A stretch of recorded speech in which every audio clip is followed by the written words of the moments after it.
Iran अब तक क्यों नहीं बना पाया परमाणु बम? क्या ईरान को रोकने की कवायद पहली बार हुई? क्या इजराइल और अमेरिका ईरान के हर कदम पर सख्त निगरानी रखते हुए उसे रोकने में सफल रहेंगे? आइए जानते हैं इन तमाम सवालों के जवाबों को। नमस्कार, मैं ब्रह्मचारी आशीष और आप देख रहे हैं इन खबर। इजराइल और ईरान के बीच जंग का दायरा बढ़ता जा रहा है। दोनों देश बैलिस्टिक मिसाइलों और ड्रोन की मदद से एक दूसरे के प्रमुख शहरों को निशाना बना रहे हैं, जिसने दोनों मुल्कों में तबाही मचा दी है। और अब तो इसमें अमेरिका की भी एंट्री हो गई है। मिडिल ईस्ट के दो कट्टर देशों के बीच इस जंग की वजह परमाणु हथियार हैं। इजराइल एक परमाणु हथियार संपन्न देश है, तो ईरान लंबे समय से परमाणु क्षमता हासिल करने की कोशिश कर रहा है। इजराइल का मानना है कि अगर ईरान ने परमाणु बम बना लिया तो यहूदियों का अस्तित्व संकट में आ जाएगा। 13 जून को जब इजराइल ने ईरान पर हमले किए तो परमाणु ठिकानों को ही निशाना बनाया गया।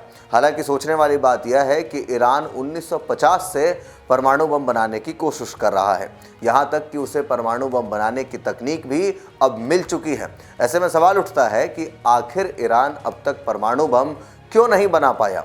ईरान के परमाणु बम न बना पाने का सबसे बड़ा कारण इजराइल व पश्चिम देश हैं, जो नहीं चाहते कि दुनिया में परमाणु शक्ति संपन्न 10वां देश अस्तित्व में आए और नया खतरा बढ़े। गौरतलब है कि अब तक 9 देशों के पास ही परमाणु हथियार है। ईरान लंबे समय से बहुत ही गुप्त तरीके से परमाणु हथियार बनाने की कोशिश कर रहा है। इसमें आपको पाकिस्तान और नॉर्थ कोरिया की मदद भी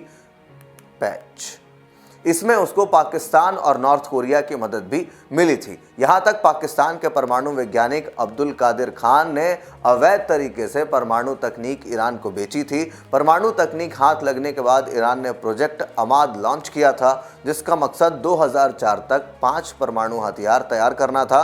हालांकि 2002 में विद्रोही गुट नेशनल काउंसिल ऑफ रेजिस्टेंट ने इस प्रोजेक्ट का खुलासा कर दिया और 2003 में ईरान ने आधिकारिक तौर पर यह बात स्वीकार कर ली, जिसके बाद इस प्रोजेक्ट को बंद कर दिया गया। ईरान ने 2013 में एक बार फिर परमाणु बम बनाने की कोशिश की। यह बात पश्चिम देशों को पता चल गई। इसके बाद 2015 में अमेरिका, रूस, चीन, ब्रिटेन, फ्रांस और जर्मनी ने ईरान को न्यूक्लियर डील के लिए मजबूर कर दिया और एक बार फिर ईरान का सपना अधूरा रह गया। हालांकि ईरान ने एक सीक्रेट प्रोग्राम के जरिए परमाणु बम बनाने की अपनी कोशिश जारी रखी। 2018 में मोसाद ने दुनिया के सामने ईरान की कुछ फाइलें पेश की, जिसमें यह स्पष्ट था कि ईरान परमाणु बम बना रहा है। इस खुलासे के बाद अमेरिका ने ईरान के साथ हुई न्यूक्लियर डील से खुद को अलग कर लिया।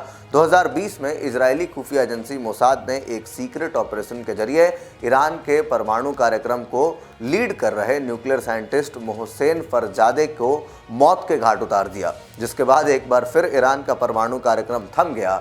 हालांकि इजराइल ने फखरजादे की हत्या की बात 2021 में कबूल की थी। तो ऐसे में इजराइल ने एक बार नहीं, पहली बार नहीं, इससे पहले 3 दफ़ा और वो कोशिश कर चुका है, मगर फिर भी वो कहीं ना कहीं असफल रहा।